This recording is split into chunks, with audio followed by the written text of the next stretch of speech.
Hello and welcome back to Into the Knicks-Verse. My name is George, and if this is your first time here or you haven't subscribed yet, please do so and turn on that notification bell.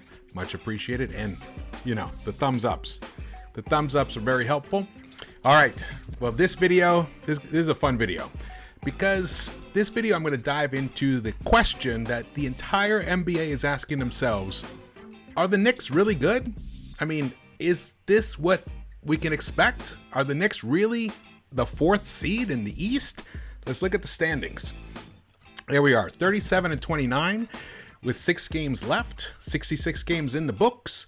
It means the Knicks are going to finish guaranteed with a plus 500 record. Yes, for a team that was picked to finish 22.5 wins by Vegas, dead last in the entire association. We are now fourth. God, can we hold on to it? These are the things that we're concerned about as Knicks fans. We have 6 games left and they're brutal.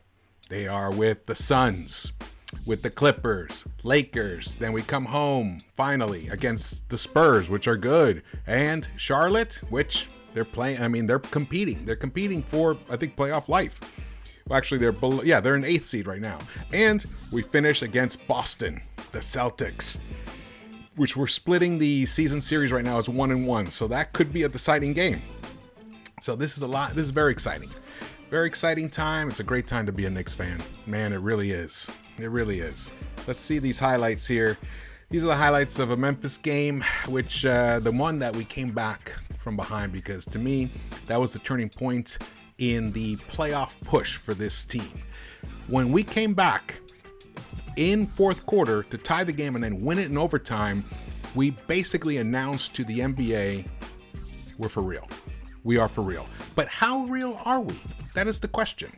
Now, as you see down there, I have a photo from the Slam cover of Julius Randle and RJ Barrett. So the fact that they're on the Slam cover should tell you something about how good now the media is starting to pick up on the Knicks.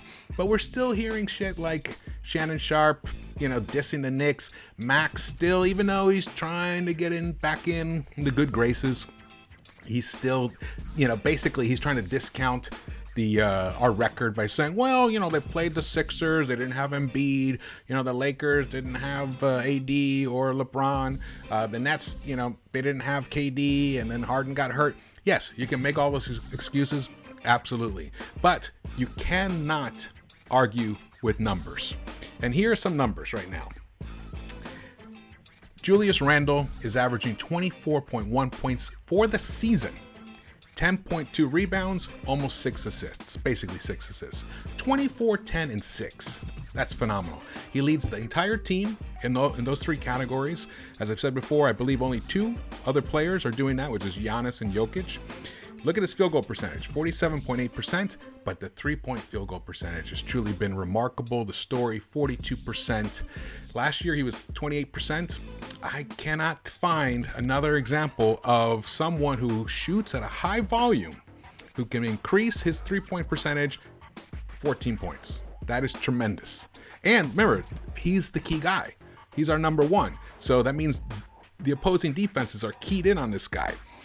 But one reason why he's allowed to do that is because of Mr. RJ Barrett. Broadway Barrett right there, 17.6 points a game per season, almost 6 rebounds, 5.7, 3 assists. His field goal percentage is up to 44.7%, which compared to last year, that's a huge leap. But the 3-point shooting for the season, he's just shy of 40% for the entire season. He's at 39.6%. Even the most recent game that we just had, which was in Denver, that was a ridiculous loss. But RJ, even though he started off cold, he ended up hitting 4 out of 8 of his 3-pointers. Now, 3-pointers are 3-pointers. It doesn't matter when you shoot them. So he's hitting them. The entire team, 107.3 points a game, rebounding 42.2, assists 21.3. I'll put all that into context soon. The field goal percentage as a team is 45.7, but the 3-point field goal percentage as a team, 39.1%. That is for reals. That is why we are in 4th place. That is why we may make some noise in the postseason, because what's been happening here is the Knicks have been evolving. They have been evolving as a team. It makes sense. We had a new coach, not that many new players, but we did have significant amount of new players. Burks is new, Nerlens was new. I mean, these guys played, and Quickly was new. Rose is new. Obi. So there's a lot of guys that are new to the team, and with the new squad, with the new coaching staff and the new front office, it took a while for this team to turn into what it is become now. All right, so here we go.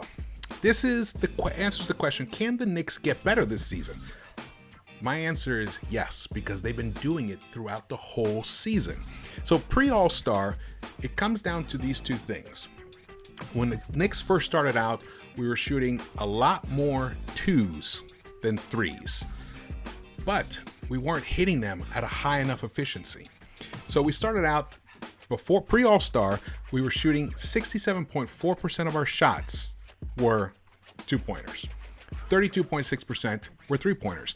If you see the numbers next to the percentages, that's the ranking that they are in the actual NBA. So when we first started out, pre-All-Star, we were the number 2 ranking team in 2-point frequency. That means we took almost the most 2-pointers. But our 2-point percentage was only 27th. So we were just 3 from the bottom, 49.5%. And our 3-point percentage was 37.3%, which was not terrible. You know, that's right in the middle, as you can see, for a ranking of 12. But we were almost second to last in 3-point frequency. Since the All-Star game, we have jumped to number 2 in 3-point accuracy for a 41.1% as a team, as an entire team. That's how accurate we become. And our 2-point frequency has dropped from number 2 ranking to number 10, 62.9%.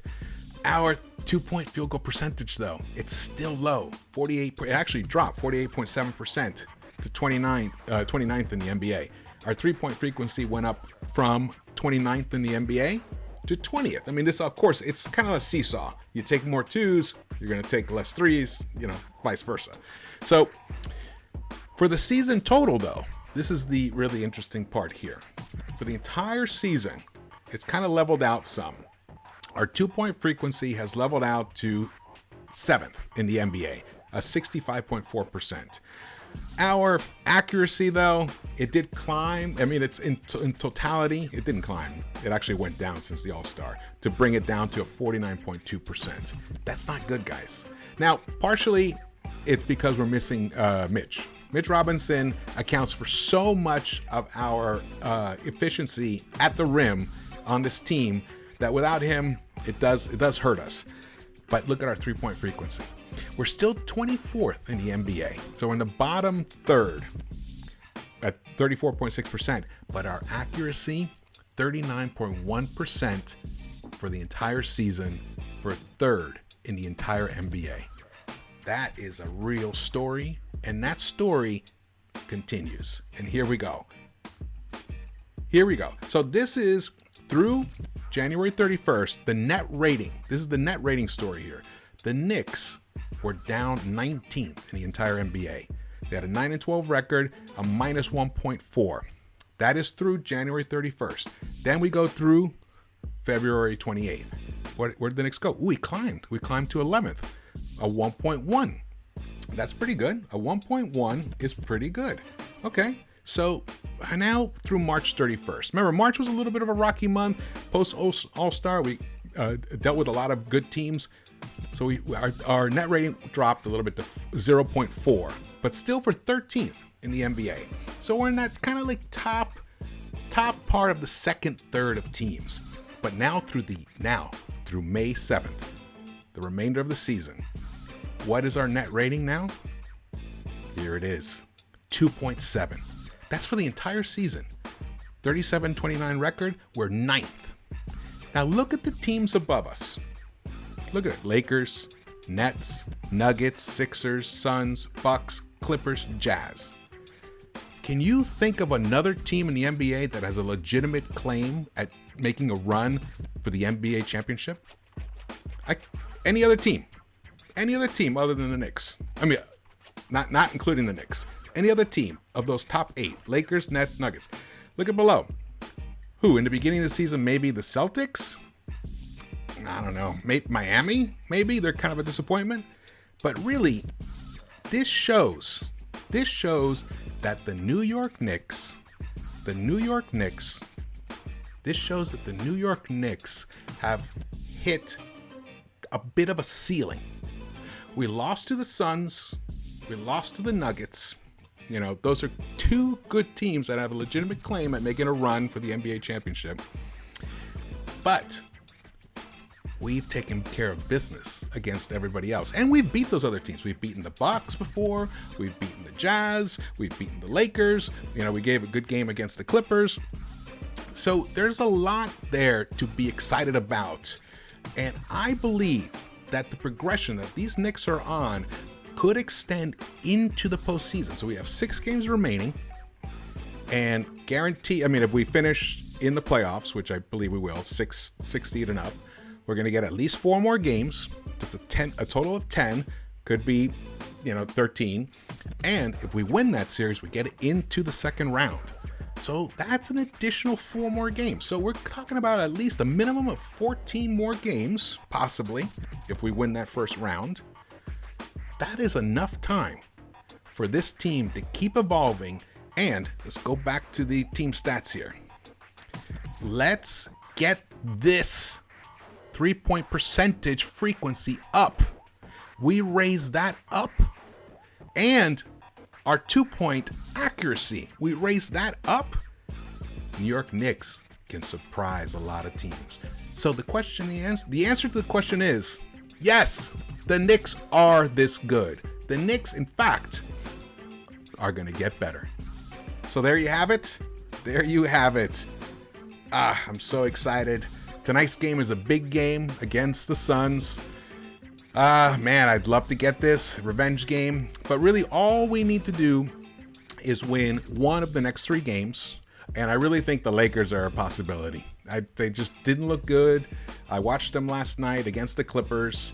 And the Clippers do look good, but there's something about the Clippers. I think the Knicks could actually match up pretty well against them. We just have to keep shooting the 3. Shoot it. Unfortunately, right now, as of this moment, IQ and Burks are doubtful, but that could change. Maybe one of them will be available, but it doesn't matter. Next man up. Frank might get some burn. We need Reggie to hit his 3s. We need RJ to hit his 3s. We need Julius to hit his 3s. When Julius hits that first 3 at the top of the key, man, not the top of the key, at the top of the arc, you know he's on for that night. All right. Well, and Derrick Rose. Derrick Rose has been connecting on an incredible, his 3-point percentage has been phenomenal. Now, let me just recap this. So, through January 31st, we were minus 1.4 in net rating. Through February 28th, we went to a plus 1.1. Then it dropped towards the end of March to a plus 0.4. But through the end of the year, it's a plus 2.7. So from where we were at the end of January to where we are now, we had a net gain of 4.1. So we are trending in the right direction, and we're going to keep doing it through the playoffs. Alrighty. Thank you so much for watching, and if you like this video, hit the thumbs up, subscribe, turn on the bell, and order your hats. These hats are hot, man. They're going too. All right. Thank you so much.